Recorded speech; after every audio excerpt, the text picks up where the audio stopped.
We are going to have an amazing time. We're going to talk about a variety of things. So make sure that you like and share this pouring session. And not only that, if you're on Facebook, tag a few of your friends. If you're on other social media platforms, send the link to your family and friends. I'm telling you, the sessions that we have, they are empowering, they're motivating, they're inspiring, and they're life-changing. Again, make sure that you share this upcoming podcast. Take care.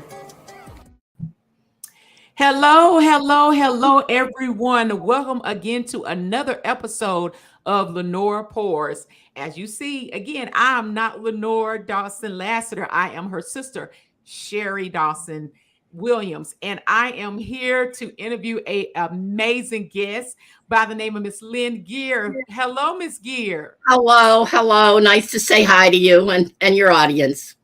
Thank you for taking the opportunity and taking the time out to be with us on tonight. Miss Geer, do you mind me asking, tell the audience, how old are you?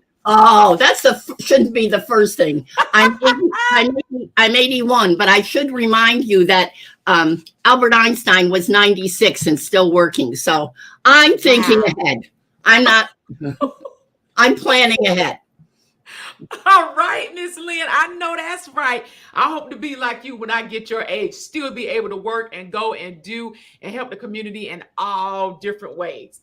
And I think when I saw the title of this program, the idea of us pouring ourselves into life, if we don't do that, good things don't happen. So all of us that have something to share, have something to care about, we need to pour ourselves out to others. The more we do that, the more we get. Wow, Miss Lynn. Thank you so much. So, Miss Lynn, what we do here, there are times we have comments and people may ask questions. So I know you'll be more than willing to answer any questions that may come across the screen. So we look like we have a comment here, Miss Lynn. And we just want to say, people out there, don't forget www.lenorelassiter.com, and you can reach her on all social media outlets. So on tonight, again, we have Miss Lynn. Thank you so much, Miss Lynn, for being on with us on tonight. Again, I'm asking everyone, please share this podcast. You don't want to miss this and don't want to miss the opportunity to share this with your families and friends. This has some vital information about taking the SAT or the ACT. Mm-hmm. So we're going to jump right on in here, Miss Geer, and ask you some questions on tonight. Tell us about your program. Tell us about your organization. Well, I have a small counseling service called We Are We Tie, and it is called The Path of Life. And I was a Latin teacher for many years. And when I was in graduate school, I just started wondering why my students did so poorly on the SAT when they were so smart. Wow. And of course, I learned that most very wealthy people can pay for this kind of service. They can pay a lot of money per session. And so I invented this thing called the 12 Things. It took me 5 years. And what I did was just take a look at the fact that the SAT is a test of patterns. You don't have to be smart to do it. You don't even have to be very intellectual to do it. All you have to do is follow the patterns. Now, in the math, of course, it's different. You have to follow be able to take those math courses. But on the reading and the grammar, we work with kids who are on the autism spectrum, and we work with kids who won national scholarships. So we work with all kinds of kids with all different abilities. Wow, that is awesome, Miss Lynn. And just to give you a little story about me in regards to the SAT, I did take the SAT when I was in high school, and I never can ever forget it. So I remember on Saturday, we went there early in the morning, and I took the SAT, and I remember that number 2 pencils have to fill in those bubbles. Well, because of, I say basically in the middle and lower class, I really didn't have the opportunity to hire a tutorer. So I tried to learn it on my own by getting the SAT book that they provide. So I tried to study, but because I got so frustrated trying to figure out how to read certain things and how to answer certain questions, I basically got frustrated. So when it was time for me to take the SAT, what I did was the questions that I could answer, I answered them. The other ones, I'm gonna be honest and transparent here. So the other ones that I didn't know, I try to guess that. And I said, okay, this one seemed right. This one seemed like it goes here. So I filled it out. I didn't make a really high score, but I knew that if I actually had the opportunity to maybe had a tutor who could explain it to me and teach me, I felt like I could have done better. But I'm still grateful for what I made on my SAT. Yes. I don't remember, so don't ask me. I don't remember. I But won't. I feel like I'm still grateful because I was still able to get into a college. So, Miss And that's the Lynn, big give us thing. more information about doing it. that. Go ahead, Miss Lynn. I'm sorry. Yes, go ahead. So you did have, in the end, you wound up having a positive experience, even though the actual day was bad. Yes. Yes, ma'am, Miss Lynn. Oh, Yes, it turned ma'am. out okay. It did. It did. It turned out okay. So, Miss Lynn, tell us in regards to give us more information about the SAT. Where did it arrive from? I mean, who All right. So created it? in the 1930s, like 1933, Wow. 1934, Mhm. after the Depression, Mhm. schools were, high schools were trying to help the wealthier students. It started just about Harvard University, how to get kids into Harvard. Mhm. And then a group of people met at Princeton University and they formed the test. And through the years, the test has continued. And some are getting rid of the SAT test, but a few schools dropped it and then picked it up again because we don't have anything in America that actually like gives people a rating. You can't, like if you live in France or Germany or Spain or Italy, you take a test at the end of the year. It tells you how you did according to the people in your country. In the United Okay. States, we don't have that. And so all we Okay. have is this SAT thing. And so now juniors in high school take it, and often they are not prepared. They go to Right. school that day. Absolutely. They have no idea what they're doing. Mhm. And in North Carolina, in 1984, in North Carolina and 26 other states, the SAT, changed its grammar program, made it a little more difficult, but those states dropped teaching grammar. So none of those states teach grammar to high school students at all anymore. None of those states. Wow. Now, only 16 states teach grammar to high school students. And so when we wonder why people can't communicate well or why people make mistakes when they're speaking, well, what do we think would happen? Wow. That's what happens. So basically what I did here was just sort of kind of synthesize everything and make it Right. very simple for kids, because as you know, you're raising a child now. Parents who have older children know that not only with the pandemic, but in other ways, we know that kids have a lot of trouble dealing with these grammar questions because they Absolutely. aren't taught them.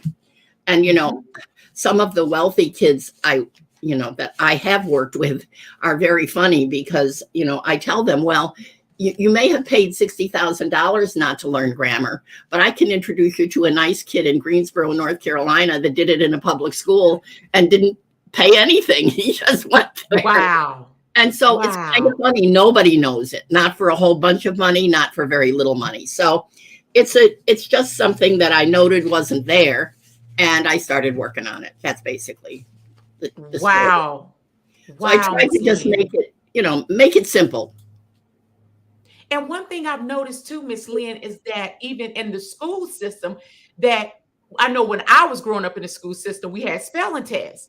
And I was told by someone in the school system that they don't even really give spelling tests anymore. No, they don't. And Wow. so, and I know that your computer corrects it. And I know there's autocorrect, but what about the day when you go to college and you have to sit down and write in class the essay the teacher asks you?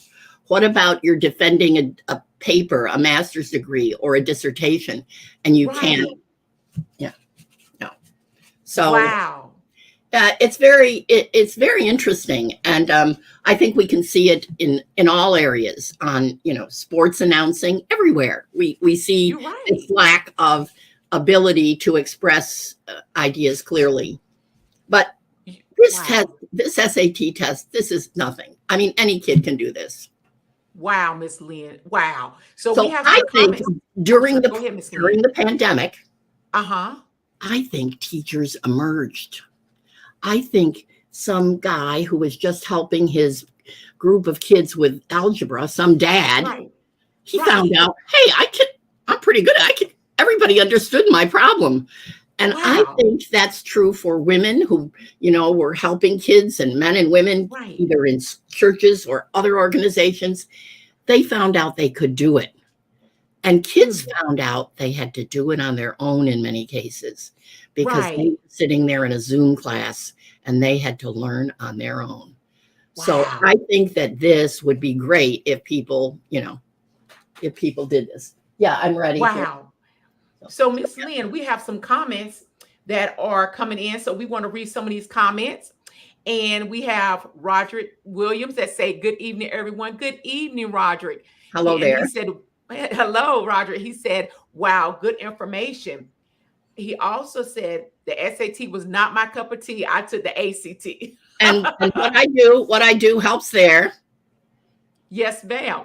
And then we have Lynn that says Miss Geer is one of a kind. She really understands the system while caring about you as a human being. Oh, she mentored me since high school. She's been monumental to the path of my life. You hear this, Miss Lynn.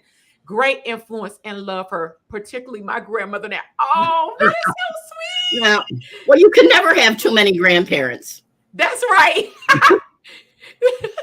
We have Brianna. Brianna is a teacher also.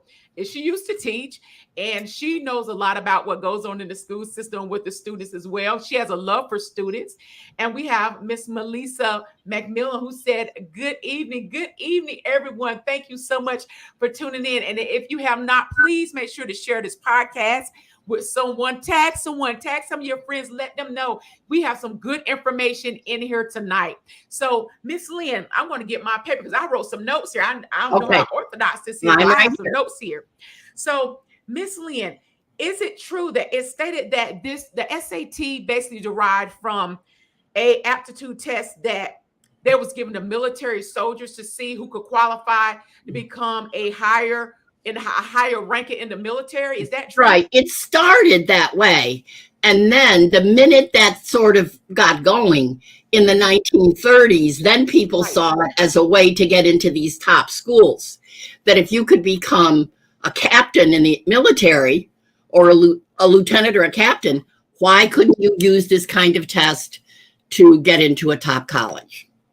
Wow. And that's how they thought of that. Okay. And I also, through my research, I was reading something, and it stated that the SAT also came out in regards to colored people. It says that it was a way to basically keep colored people out of the colleges or integrating them into the college, because a lot of the colored people were not able to read and decipher what the test was about. Can you elaborate on that a little bit more? That is totally true. And I would like to say also that it's true for the poor as well. This was a way to keep people who didn't have a lot of money and who were not white away from these major colleges and universities. Because as we know, that's legacy. If your grandfather went to Harvard, you can probably go to Harvard. Yeah. If your great grandmother went to the University of Virginia, you can go there. So this was a way to close the door on students who hadn't had the training, because what would happen is the kid, would take the test, and not have any idea what it was about, where all the other kids knew, oh, you write your name in cursive here, or you put an X here. Don't forget to make sure that you change your page no, they didn't help those kids at all. And so the kids, they really had no hope of passing, really. Wow. So that was a way that was a way just to keep the poor and people of color out of these schools. However, that didn't stop people, because as we know from looking at some of the schools that are Black universities, that didn't happen. They made sure that their kids got that information. They made sure that their students, when you applied for school at, so which was a great thing. And so that's helped. But, it's something that is very dear to my heart. I just feel that it's something that's so unfair that it's hard to really even talk about, because so many students just don't have the money. That's true. That's true. And even Miss Lynn, the school I went to, I saw a lot of people, like you said, who was from the upper class. They were able to afford a tutor. And I will overhear them say, oh, yeah, my dad got me a tutor. So it'll help me boost my SAT score. 1,200 or 1,400 or 1,600. And someone like me, I'm like, man, I wish I could just get a tutor just to maybe get me to 800, 1,200. Right, 1,200. But I was not able to get that because tutors were expensive. So, and they still are. Yes, they are. They definitely are. And that's fine. It's fine if parents want to pay for that. But my point is that you don't have to, that this is something that what I have here in back of me, these 12 things, these are really things that if students do them, they will get the score. It's not like they might get a better score. It's like we can guarantee you getting like 70 more points. It's just wow. So, I have, so I think as we look at it, you'll be very surprised, because remember, the SAT is a business. It wants to make money. That's true. What does the SAT do? It wants the kid to take the test 3 times. Rich kids can take it 3 times. However, poor kids can take it twice, and they cannot pay for it. You can go to school and you can apply, but schools don't tell kids that. But any parents out there, you can apply for your child to take the SAT for free. Wow, Miss Lynn. But why don't they tell you? Not because they're bad. They tell you because it's so much paperwork. And schools are overwhelmed with this amount of paperwork that they can't even, they can't do the paperwork they have. So they're not going to advertise something that, will even give them more piles of paper. Wow, Miss Lynn. Wow. And Miss Lynn, I love something that you said in your biography. You stated that some students require confidence building before they can be successful. That's right. Love that. I love that when you said that, because it doesn't matter if it's upper class, middle class, or lower class. But if you have somebody in your corner like you, Miss Lynn Geer, who can tell somebody, you can do this, you can accomplish this. All you have to do is do this and do A, B, C, and D. And you implement that into their studies. Somebody like you, even though they may end up going back to their home where nobody care about them, but that doesn't matter. Them. Right. That doesn't matter. But if they have somebody like you, just that seed that you plant down in them, that would help them along the way. And I remember, for instance, just like with me, I did not like geometry. And I came home and told my dad, I said, Dad, I can't stand geometry. I can't do it. And my dad was like, Sherry, say, yes, you can. You can do it, Sherry. You can do it, Sherry. You can do it, Sherry. You can do it. You can do it. You do it. He kept telling me that until it implanted in my mind, to the point that I said, I can't do this. I can't get good grades. I do Exactly. like geometry. I love geometry. And when I start telling myself that, because I have my dad there giving me that positive affirmation, that encouraged me to do well. But it takes having people like you, Miss Lynn. It takes having good people, good teachers in the school system to tell these children that they can be somebody. They can do something in life. They can be something in life. They don't have Yeah. to go and run the street, be drug No. dealers. They don't have to do that. They can be somebody, a doctor, a lawyer, a plumber, electrician. They can do this in life if they have people like you in their lives. And I feel too that I'm glad you mentioned the plumbers and electricians, because I have a couple of students who were math majors. They, Mhm. they had all these degrees, and the one guy is an electrician now, and he's very happy. He didn't like all that. When he got to see Right, all the math guys that he became right. that were supposed to be his friends, he was like, Yeah. I don't really fit in here. I think I'm gonna go do something where I am happier. And it's Right. so funny, but it's very true. I really think everything starts in the third grade.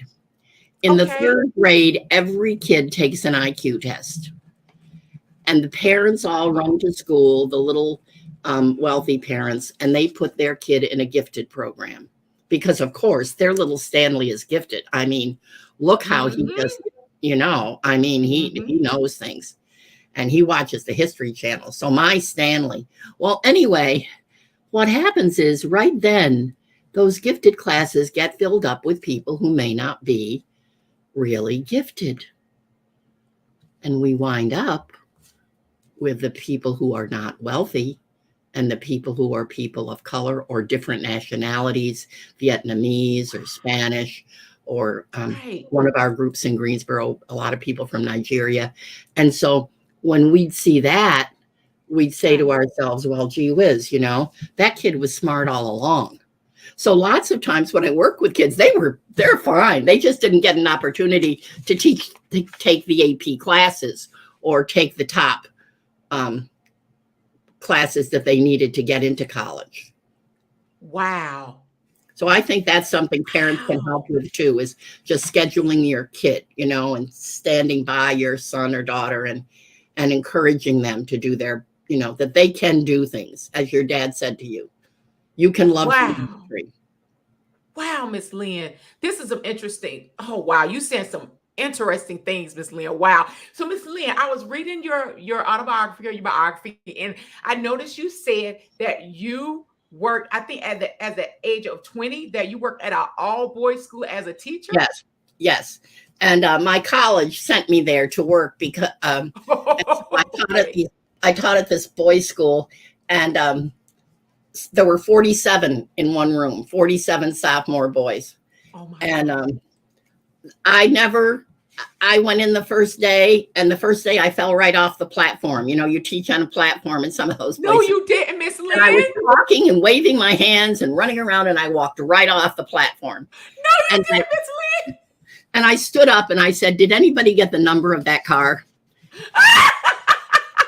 And after that, those boys and we read 5 novels together. They wrote papers. Wow. Everybody was great. I still hear from a lot of them. My one of my students, I mean, it's really funny. He's 73, and he No, Miss Lynn, 73. and I helped his yeah. So it's so funny. I have students that are almost as old as I am. So it's kind of funny, yeah. But when you work with students in a classroom and really encourage them to be their best selves, Right. then good things happen and they remember you because they don't want to be unhappy. They want to explore and they want to find their path. They want to be, to find that thing that makes them feel good about themselves. Wow. And I can tell you were the type of teacher that really had a love and and a passion to teach children and to Hmm. want children to learn. Because now today's society, it's like basically in today's society, it's like okay, if they fail one time, don't fail them again. Just pass them on through. And then you have students coming out the 12th grade reading on a second grade Yes. That's not right. No. No. That's not right. That's not right. Go ahead, Miss Lynn. No, I agree with you so much. That's so true. And it's touching. It's touching. Instead of being able to have the opportunity to really teach these children, it's like there's a curriculum now that's put in place. Follow the curriculum, and that's it. If they get it, they get it. They don't, they don't. But at the They end, don't really, it's and not every kid needs to take algebra. right, right. Some kid can just take statistics at the end. Do you know what I mean? You could just bring them up through that kind of math, through that sequential way of thinking. Everybody Absolutely. doesn't have to take like that kind of thing. And so it's very interesting to see, schools constantly are trying to tell teachers what to teach. They don't worry about what teachers know. That Like you have to absolutely. know stuff. You have to know stuff to tell people things. You know what I mean? You can't. I Like know that's right. those 47 sophomore boys, just because class started like that didn't mean that was a laugh a day. It meant that every day it was exciting in there. I didn't fall down again, but we had a lot of. I know that's right, Miss Lynn. I know that's right. And I agree with you wholeheartedly. And even sometimes, Miss Lynn, when a child may be acting out in school, it's like the first thing they want to do is say, you need to put your child, go get your child diagnosed. And your child may need to be put on ADHD medication. But what they don't understand, sometimes that child is smarter than they think that child is. And so what you're teaching is not keeping that child's attendance. So maybe, like you said, they need to find another way to actually see, okay, how can I get this child attention? What can I do to have this child pay attention? What can I do to get this child engaged in what I'm teaching? Because like you say, a lot of children that are in these classes, they shouldn't be in these classes. No. They're not challenged. So when they're No, not challenged, and that's true. That is very true. Although ADHD is a real thing, and yes, we have lots of kids who have it, but right. that can really be fixed with medication. I really feel that, however, students acting out is not a sign of ADHD. That's Students right. asking out is a sign for help. They want to know stuff. They want to figure out something. You are failing them somehow. I mean, I really feel like that. Like, I know that sounds bad, but that's how I feel. Come on, Ms. That if you make it interesting enough, if you do it with all your heart, if you pour yourself into it, you will make a difference, and kids will know, and they will learn about themselves, and they will grow stronger in their belief in themselves and what they are capable of. And, it's very true. I think, so what I did at my high school was every summer I would go to this school and I would go through the third grade of every kid that was going to be a freshman. And I would look at all those little faces of those third graders, right? Right. So, because there weren't any black kids, any poor kids in Latin class. They were all the smart kids. They, mommy sent them there, and they had Latin when they were in high school. And so I chased those kids all over the high school, trying to get them to take Latin. And finally my room started to look like America.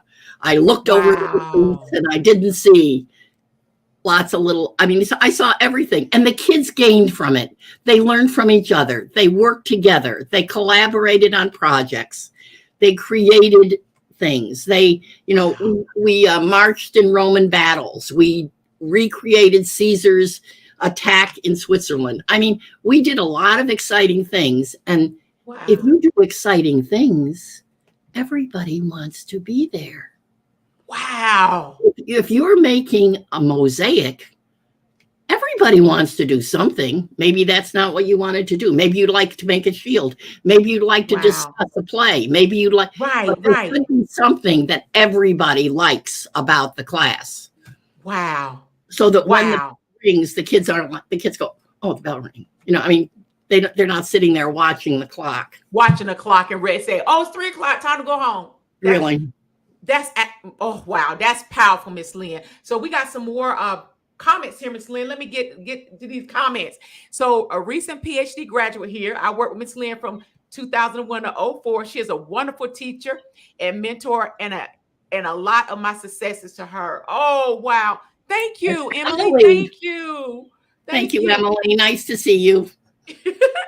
And we have Brianna who said that is awesome. Congratulations on your PhD. There's power in words. Yes. Definitely. Talk about that, Miss Lynn. Why is it so powerful in regards to that statement? There's power in words. Well, I really, one of the things about my program talks about how people look at something and find it too complicated. And I think that teachers who make something complicated are doing that because they feel like they then have power, but not only that, if they make it look too simple. So really, like my program makes this whole thing simple. Tom, would you put up number 5 there? Number 5. Okay, I just want to show you one thing here. Okay, so here's the 12 things in back of me. And now put it up there, Tom. Put it up there, Tom. Yeah, he's got it. And now you see that it says that the shortest answer is often correct 82% of the time. Now, if any kid who takes the SAT knows that, he's going to, even if he didn't know anything else that I said today, when he takes that test and he'll look at the shortest answer, he's going to pick that answer. He's going to pick that 82%. So see, that's just a very simple thing. So it's like the power of just that little phrase, 82% of the time. Now, the SAT is a test of patterns. It's done with an logarithm. The things are repeated throughout. The kid, sees that. He starts looking for the shortest thing. It makes him feel powerful. And that's why, on the one end, we have our teacher trying to feel powerful. But on the other hand, we have the kid gaining power over these words, gaining power over something that other people say is hard. Wow. I mean, if you think about that, out of the grammar questions, there's only 44 grammar questions. 82% of the time is the shortest answer. Oh my goodness. So where were you when I needed to take the SAT? I know it. I found you. Boy, you would have gotten a 100 back then. Wow. So it is interesting to just look at some of these to see what they are. Wow. So we have some more comments, Miss Lynn. Oh, good. We have Miss Elaine. I hope I'm saying your name right. I'm not even going to try to pronounce your last two names. Kusel. Okay. All right. So she says she loves this. Thank you so much. Thank you so much. And we have Miss Wright that says, hey, hello. And Rod said, okay, 73. Okay, 73. And then we have Miss Wright again to say, that's right, Sherry Dawson Williams. And Brianna said, this is so true. So Miss Lynn, I found a video online that was very, very powerful. So I'm going to take a little time. We're going to play this video. Okay. And I want you to tell me what you get from it as well when it ends. Okay?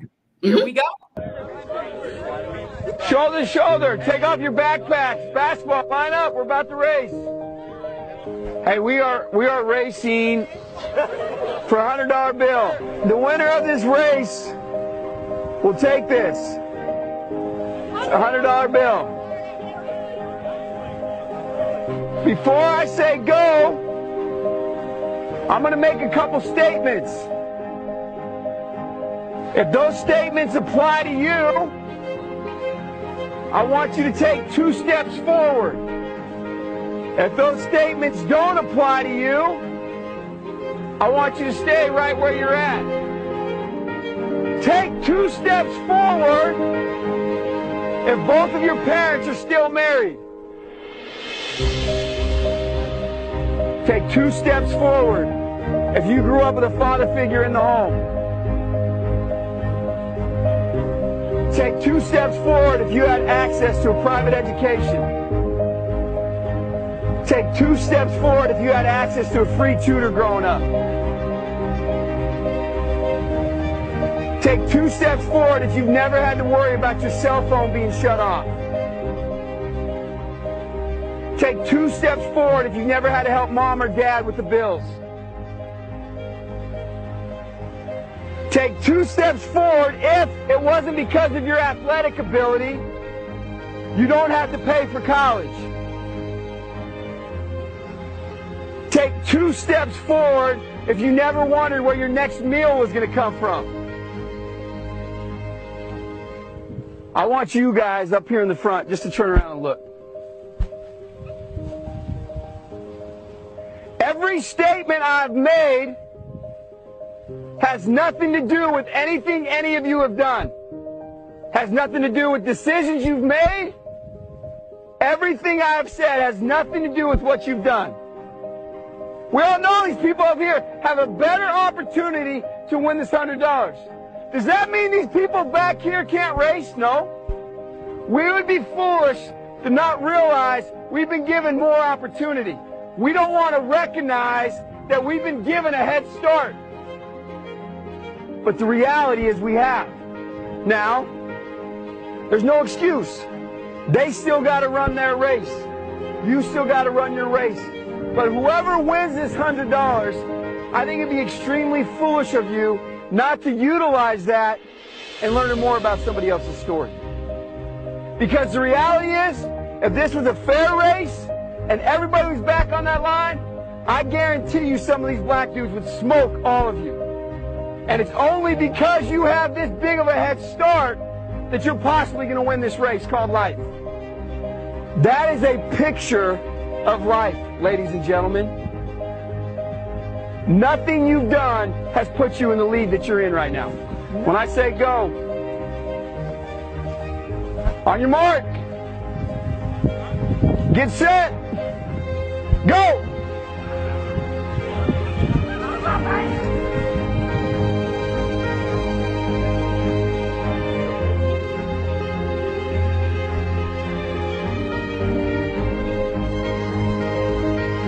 If you didn't learn anything from this activity, you're a fool.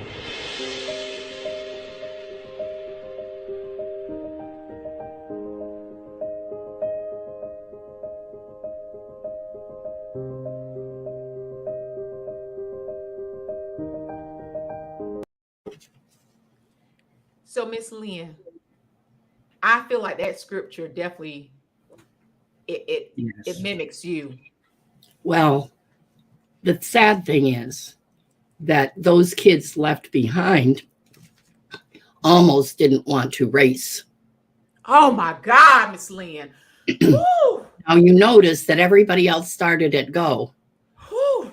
Other kids, when we saw that vision of them all running, they were not trying. Now, I know everybody can't be Fred Curley, who is the fastest man in the 100-yard dash in the whole world. The kid this wonderful kid just blew everybody away at the World Track and Field Tournament that has just been held. We can't all be Fred Curley.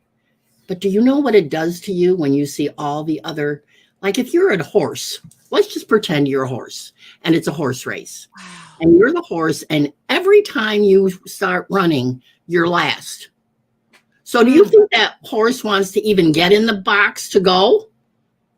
No. No. He does not care. He's there. He goes, oh, well, I'm just going to run. I know they paid a lot of money for me and I just have to. I mean, the poor horse. Think of children. They see these other people move ahead. And then you see everybody get things they don't get. Wow. And that's, So at my high school, I had an athletic study hall. And I made every kid who played a sport come to study hall right after school before practice. And Mhm. sometimes, and at first I had trouble getting the boys to come, but then I made the cheerleaders come and be their helpers. And then all the boys came to practice. All of them came and they all improved. And we put kids in AP classes and kids got like Darrell Jowell, who was one of your guests, Yes. there's a guy he's on his way to a PhD and he never would have done that. But he Wow. went to study hall, boy. And so then we started putting kids in AP classes and it worked. But this SAT thing, this is nothing. This is like a simple, easy, and it's just a matter of a kid being willing to practice. And when you saw those kids standing there, not even running when the other children ran, and you notice that there were some kids just biting their fingernails. They don't care. Yes. They don't give a crap. They're just Yes. standing there going, oh, well, this is on here. Yeah. Wow. It's not fair. It's not. And that's why we have to have educators in the school system who care. Yes. Care. Not they don't hardly get paid a lot anyways. But we need educators, and not just educators, administrators who cares. Yes.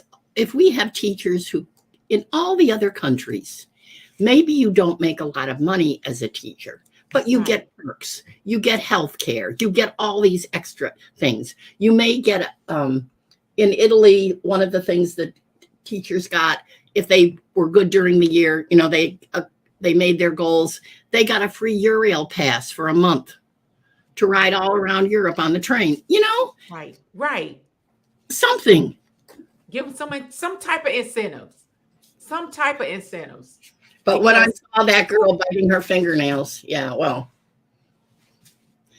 a program called Anytown. I don't know if you've ever heard of Anytown. No, I haven't. But Anytown is a program that I think every high school kid should go to. It is a program that shows kids through meaningful activities like the one we saw, what it is like for them to be left out, how it feels when these other privileged kids and they learn what it feels like. And it's very good. It's very, it's a good thing. Wow. And what is that called again, Miss Lynn? Anytown. ANYTOWN. It's a program that you can get into from any high school in North Carolina, any high school in any of the southern states, like from Virginia down. They have Anytown, and you can go there and you can, it's a workshops. There are things like it in California. There are things like it in Oregon, but Anytown is really more of a southern thing. But it is great. Kids who go there come back totally changed. They had no idea they were so privileged. The kids who were kind. You go through life, you're not thinking about other people. You're a teenager. You're thinking about yourself. That's right. And so there's nothing wrong with that. That's how you become an adult. And all of a sudden these kids go and they go, oh my God, you felt like that? Oh, you thought that? Oh my goodness. Well, how did you? And I felt, and a couple of girls have told me that they cried there because they felt, and the girls from the, had to come up and tell them it's okay. Like they didn't like being left out. They didn't like being, the ones that didn't get picked. Right. Wow. So we got some more comments here, Miss Lynn. And we have Brianna who said, I like what you said about teachers wanting power in the classroom. That is true. That's true. And you have Brianna. You also it shouldn't be. That's right. That it shouldn't be. It shouldn't be about I got power. I can tell you this and tell you that. No, it should be what can I do to encourage this student along the way to let them know you can make it. You can make it. And if I'm telling it right, I remember my mom said that she wanted to drop out of school, but because she didn't have a lot, because she would go to school hungry and she couldn't afford school lunch. And so she would just have a little, she really couldn't eat anything because she didn't have the money. So she would go to school hungry. And she said there was a teacher there, and I forgot what grade she was going to drop out of, but I know it was close to the time that she was going to be able to graduate. And she said there was a teacher there who saw her and encouraged her to not drop out, to stay in school.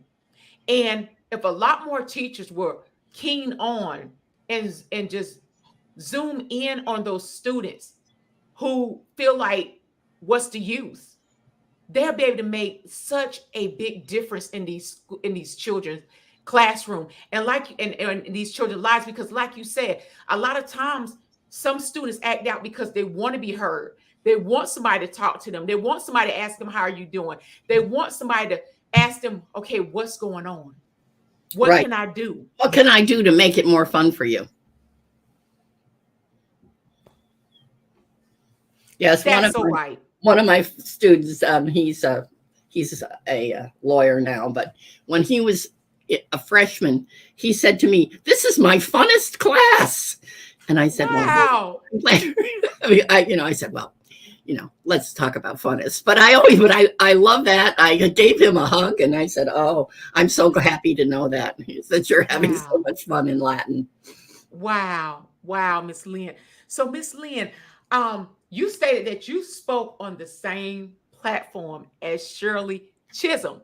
That's And right. so for those who don't know who Shirley Chisolm is, in 1968, Miss Chisolm became the first Black woman elected to the United States Congress. So Right. tell us, were you able to meet her and talk to her? Oh, yes. What was your experience? How Well, was she?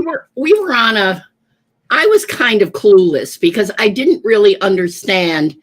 I knew that Gloria Steinem, Ms. Magazine, all of that was happening, but I was just as I say now, I was just a teacher, and I had young children, and but I had done a lot of speaking, and so my college asked me to be on the platform with her. And we got there that morning and it was freezing cold in the building. And so there was a coffee shop across the street. And she said to me, "Oh, I said to her, I'll run across and get us a coffee." And she said, "Oh, good." And she looked at me and she goes, "That's your coat?" And I said, "Yes, I didn't have a very warm coat." So she gave me her mink coat to wear across the street. That was because before mink was bad, Oh So my anyway, gosh. I go running out of the school, and her driver sees me and he said, "Where did you get that coat? That belongs to Miss Chisolm." So Shirley Oh my had to come running goodness. out. Shirley had to come running out and say that I hadn't stolen the coat, that I was, just going over there to get coffee. But by then it was too late, so we had to work together. But but when I got there, I didn't realize how many women were so angry. When I saw my audience, my speech was supposed to be having it all, like balancing your life with a career and your husband and your children. Right. But when I got there and saw these women who couldn't, they weren't moving up in the corporate world. They were, all the signs, there were all these signs. There were a whole bunch of nuns that were there that were angry at the church for not making them like priests. There was all these things going on, and people had placards. And I just took the speech I wrote and I threw it down. And I said, "Well, you can have it all if you have money. You can have it all if you have health. You can have it all if your children are healthy. You can have it all if you have support. You can have it all if somebody doesn't stand in your way. You can have it all if people will listen to you." So they all started laughing. I said, "Why are you laughing? This isn't funny." And of course, we laughed more. But Shirley Chisolm was great. She got up and she talked about how she said, "I will not." This was when she was running for president. She said, "I will not be president. The road there is long and twisted with many turns. It will be many, many, many years before a woman is ever even considered a president in this country." Wow. And she was. Wow. That is powerful. Yeah, she was so right. Yeah, powerful. everybody. Her presence, she had just a wonderful, wonderful strength and presence, and goodness just flowed out of her. And I felt so lucky that I got to meet her and, be her little opening act. I mean, it was really good. Wow. Wow, that's amazing. That is so amazing. So, Miss Lynn, tell us a little bit more about the 12 things. Are there Okay. any other ones you Yeah, can go over let's with take a us? look at a couple of them. What did Okay. you say? How about, let's see, what's Where are we at there? focus on what? Focus on singular and plural All right. nouns and verbs. So, All right. all right. So, like, let's say that a noun ends in S. Okay. Then the verb does not end in S. If the noun ends in S, the verb does not. How easy is that? That is so easy. If the noun does not end in S, the verb ends in S. Why they couldn't make things that just that easy while we're in school? Yes. Yeah. Not that one. Not that one. Some of these are a little. I just want to make the simplest ones. How about being and likewise? Wow. Wow. That's amazing. This is just like a simple thing. You think that, and of course, the SAT always puts of in there, like all of the men are in Italy. But when you have each of the men, it's going to be singular. So that word of, if you just drew a line through that little of, it would read perfect. You would never make a mistake. Because if you say that again. All right, so let's say all of the men are happy. Okay? So what if we said, but if we said each of the men is happy, if we got rid of the men and we crossed it out, we would have all are happy and each is happy. So if you got rid of that little of, it would read perfectly. It would be perfect. You wouldn't even have to worry about it. Okay. Wow. The word being used. Here's a couple of things that are really funny here. Okay. So the test is trying also to make the rich kids take it more, right? Because they want the rich kids to take it 3 times, right? Because like it's not a test of brains, it's a test of patterns. Okay. So there are things that are never the answer. Okay. So the word being, like if you see the word being in an answer, like being in Italy or being on the island or being a friend, that's never the answer. Now, it's not the answer because it's never the answer because 12% of the kids who take the test do not speak English as their first language. And so they can't really make something that controversial the subject. You see what I'm saying? Because that's the hardest verb. Like, think about it. I am is I am. And then he is is is. I mean, there's nothing. It's all, if you take Spanish, all the things look alike. All the French things look alike. In English, no, it's all just a mishmash. So therefore, if being is in the answer, don't pick it. That's not the answer. Then that's not the answer. Just so now you only have 3 answers to choose from. Then likewise is not the answer. It's never the answer. Now I can say to you, I love the mountains. And you can say, likewise, I love the mountains too. But if you have a neutrino, a little tiny neuron, and another little one, and they are next together, and we say they behave likewise, that means mathematically, absolutely, measurably likewise. And since likewise means 2 different things when you and I like the mountains than what it means in biology, then that's never the answer either. So now you know 2 things that are never the answer. So now you know the shortest answer is 82% of the time. Then you know that, we look at this thing here and we see, well, no being and no likewise. That helps too. Let's see. Wow. Yeah. Why he bringing that out, Miss Lynn? I'm gonna go through some of these comments. Okay, good. Yes. So Myra Graham said, "Powerful teaching is so real. Thank you." Malachi Dawson says, "Great job, Sherry Dawson Williams." Well, thank you so much. And we have Miss Chandler Troy saying, wow, I need to go back to school. She makes it seem so simple. She It did. is simple. And then yeah, and then you have Demetra. I hope I'm pronouncing your name. Please forgive me if I'm not. She said this brings me back to middle school English classes with Lynn in the 1970s. Yeah. She's one of my old students. See what I mean? She's an old When you say you still have communication and contact with your students, you ain't lying. No. And well, look, when we look back up here, look at parallel construction. Right. Now, that is something, if you have a paragraph, right? And the first sentence of the paragraph is in the past tense, all the verbs are past tense. How simple is that? You can't have a future verb in the middle. You can't have a past. No, they're all past. If you start off and they're all present, they're all present. They love things like, I love singing, dancing, and running. That's parallel construction. They love those kinds of things. And, these are just simple, everyday things that you know yourself in your speech and in your own writing, but you don't stop to think that they'd ask you about it. What do they ask you? I like singing, dancing, and running. Okay, we're going to put a comma before and. I like singing, comma, dancing, comma, and running. They ask that comma before the and all the time.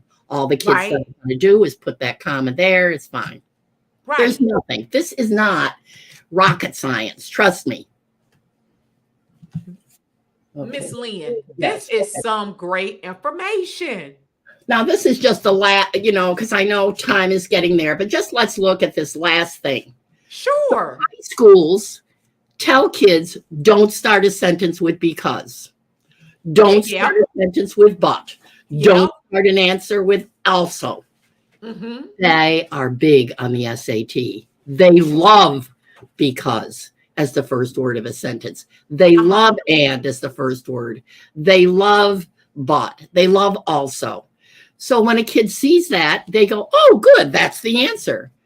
And that helps them a lot because the minute they see that because, they know that they now have the right thing, that the sentence does start with because, instead of trying to change the sentence around. So, we've just looked at a few of these, but I think it's kind of interesting as we look at them. You can see how these are not hard things. So you can start, I'm sorry, I got to ask this question. So you can start a sentence with but. Yes. Think of it. I didn't think you could. Think of it this way. There's nothing we can do about climate change. But if every high school planted 1,000 trees, we could change things about our climate. See how powerful that but is. See how powerful that but is. That but really gets to you. That but pushes your idea forward. And somebody says, well, they give 5 reasons for something and the other person gives 1 crappy reason and the other person says, and I should mention this is true. So notice how the power of argument can be, wielded by using these very simple rules for communication. You have taught me something here tonight. You done poured into me tonight because I never knew that.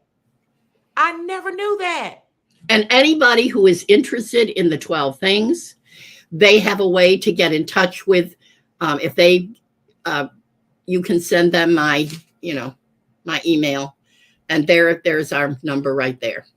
I'd be happy to help these people. I'd be happy to get them a start. What is the one with certain there?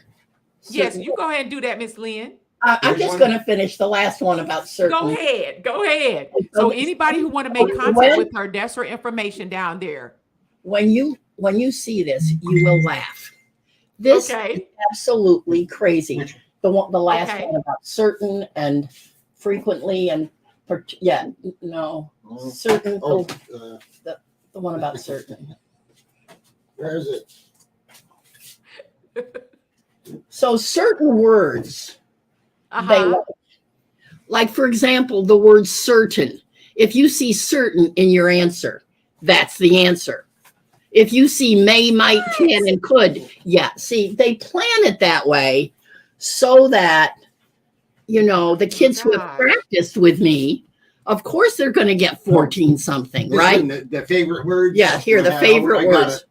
So here are our favorite words. Certain, may, might, can, and could. If you saw that in your sentence, can, pick that answer, because that answer is not too strong. They don't want something that says, Bob absolutely did a good job. They want, Bob can do a good job. Bob may do a good job. Bob could do a good job. So looking at that, it's kind of cool to see. Wow. Wow. But this is something, a parent can do this with their kid. Or a parent, or maybe if the parent and the kid can't work together, maybe the parent can help her best friend, and her best friend's mother could help her. You know what I mean? Or the kid could learn and then teach her friend. Wow. So for those who are still on and those who are going to watch this replay, I'm going to put her information up there again. So it's the Path of Life. Her number is 336-500-9177. Again, it's 336-500-9177. Now, Miss Lynn, in regards to them, they'll contact you and you will give them all the information, correct? Yeah, we'll be able to just email them the 12 things. Wow. And if they have any questions or need and then once they get the 12 things and they want to ask me something, of course, I'd be very happy to help them. Miss Lynn. But parents are going to find, kids are going to find that this is not hard. And the ACT, a lot of people take the ACT, and that has 75 grammar questions instead of 44. Wow. And so it will really help kids with that grammar part too. Wow. Miss Lynn, it has been an honor and a pleasure to interview you on tonight on Lenore Pours. Lovely. And I have learned so much from you. You are a jewel. You are an angel to those in all different economic groups and status. I got to give you applause, Miss Lynn. Thank you. I love my work. I love what I do. Yes. I'm very, very lucky to still be able to do my work. And I'm very lucky for every new student I find. And a lot of times I have worked with a lot of kids who sent themselves to me by bagging groceries at Lowe's Foods or scooping ice cream or, something just to, and so, and of course, then when they tell me that, I don't charge them very much, but, but it is really, it's an honor to be able to help kids because they need to be told that they have hope, that what they do is good, that all people have value. Wow. Wow. Thank you, Miss Lynn, for being on. Thank you so much. And we just want to let you all know that on next week, we have another amazing guest. His name is Kwame Stover. He is considered as the crypto king. Oh, yeah. Yes. He is going to be on Lenore Pours on August the 16th, 2022. Again, very good. I'll make sure and tune in. Yes, tune in. So you all don't want to miss this. Again, his name is Kwame Stover. He is the crypto king, and he is going to be sharing some information. So those who like to get into coins and crypto, you don't want to miss this next episode. Again, Miss Lynn Geer, thank you. Thank you for taking the opportunity to be on here with us. We appreciate you. We honor you. We got two more comments. And there are so many wonderful people. This woman, Heather, that is on here now, she does this also with kids who speak Spanish. And so if you have speak Spanish and want to do this, she works with them. So. Wow. Thank you. Thank you, Miss Heather, for tuning in. Thank you, everyone. Again, please, if you just came on, go and watch this replay. You don't want to miss anything that Miss Lynn said. We thank you, Miss Lynn, for just coming on and being on here with us. You have given us some great information. All right, you all. This is the end of this episode. Thank you. Thank you. And we appreciate you guys. Miss Lynn, you stay on. And everybody else, thanks for coming on. Good night. I hope that you enjoyed tonight's porn session as much as I did. Listen, please share with your family and your friends.